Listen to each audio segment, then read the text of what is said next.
Le mystère de l'homme qui a vendu la Tour Eiffel. La Tour Eiffel, symbole mondial de Paris, c'est un monument emblématique qui fascine depuis plus de 130 ans. Mais, saviez-vous qu'un homme a réussi l'impensable? Il a vendu ce monument 2 fois. Oui, vendu, comme si c'était un simple objet de commerce. Cette histoire extraordinaire nous ramène aux années 1920, une époque où Paris était en pleine reconstruction après la Première Guerre mondiale. Et au centre de cette intrigue, il y avait un homme, Victor Lustig, considéré comme l'un des plus grands escrocs de l'histoire. Aujourd'hui, nous vous emmenons dans les coulisses de l'une des plus grandes escroqueries du siècle. Préparez-vous à découvrir comment Lustig a manipulé tout un système avec charme, intelligence et un peu de culot. 1. Les origines de Victor Lustig. Victor Lustig est né en 1890 en Autriche-Hongrie. Dès son enfance, il montre une intelligence hors du commun. Brillant étudiant, il parle plusieurs langues et impressionne par son charisme naturel. Mais plutôt que de suivre un chemin traditionnel, il choisit une voie beaucoup plus risquée, celle de l'escroquerie. Dans les années 1910, Lustig commence à opérer sur les paquebots reliant l'Europe et l'Amérique. Il y vend des systèmes d'investissement fictifs, des actions frauduleuses et même une machine supposée imprimer de l'argent. Son talent? Faire croire à ses victimes qu'elle faisait une affaire en or. Il avait une règle d'or: donnez à votre victime juste assez d'espoir pour qu'elle s'accroche mais jamais assez pour qu'elle doute de votre sincérité. Et cela marchait à chaque fois.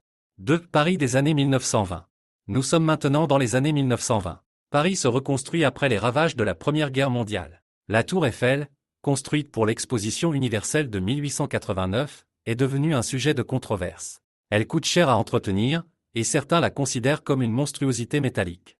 Ces discussions atteignent les oreilles de Victor Lustig. Pour lui, c'est une opportunité en or. Il décide de monter l'une des escroqueries les plus audacieuses de l'histoire. Son plan? Faire croire qu'il représente le gouvernement français et qu'il est chargé de vendre la Tour Eiffel pour la démanteler. Mais pour cela, il doit être méthodique. 3. Le plan audacieux de Lustig. Lustig se fait passer pour un haut fonctionnaire du ministère des Postes et Télégraphes. Il prétend être chargé de superviser la vente secrète de la Tour Eiffel en tant que ferraille. Pour convaincre ses victimes, il organise une réunion dans un hôtel de luxe à Paris, où il invite plusieurs ferrailleurs influents. Lustig présente des documents officiels impeccablement falsifiés, expliquant que la vente doit rester confidentielle pour éviter un scandale public. Parmi les invités, André Poisson, un entrepreneur ambitieux, tombe dans le piège. 4. La première vente. Poisson, convaincu par le professionnalisme de Lustig, accepte d'acheter la Tour Eiffel pour une somme colossale. Il signe les documents et verse un acompte important. Lustig, quant à lui, récupère l'argent et disparaît discrètement avec sa fortune. Quand Poisson découvre la vérité, il est mortifié. Mais par peur du ridicule, il décide de ne pas porter plainte, ce qui permet à Lustig de s'en tirer sans encombre. 5. La deuxième vente. Après avoir constaté que sa première victime n'a pas dénoncé l'escroquerie, Lustig décide de tenter un deuxième coup. Il invite un autre groupe de ferrailleurs, répète exactement la même stratégie et réussit à vendre la Tour Eiffel une seconde fois. Cette fois-ci, les choses se compliquent, l'un des acheteurs commence à avoir des doutes et alerte la police. Lustig s'enfuit à temps et décide de poursuivre ses activités aux États-Unis. 6. La fin de l'escroc du siècle.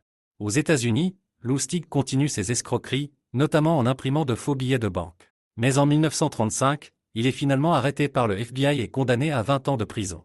Il meurt en 1947, laissant derrière lui une réputation d'escroc brillant et audacieux, capable de duper même les plus vigilants. Victor Lustig a prouvé que l'audace, le charme et une bonne préparation pouvaient rendre possible l'impensable. Mais son histoire nous rappelle aussi les dangers de la crédulité et de la confiance aveugle. Alors, la prochaine fois que vous verrez la Tour Eiffel, souvenez-vous de cet homme qui a réussi à la vendre 2 fois. Si cette histoire vous a fasciné, abonnez-vous pour découvrir encore plus de récits incroyables et méconnus. À bientôt sur Histoires insolites.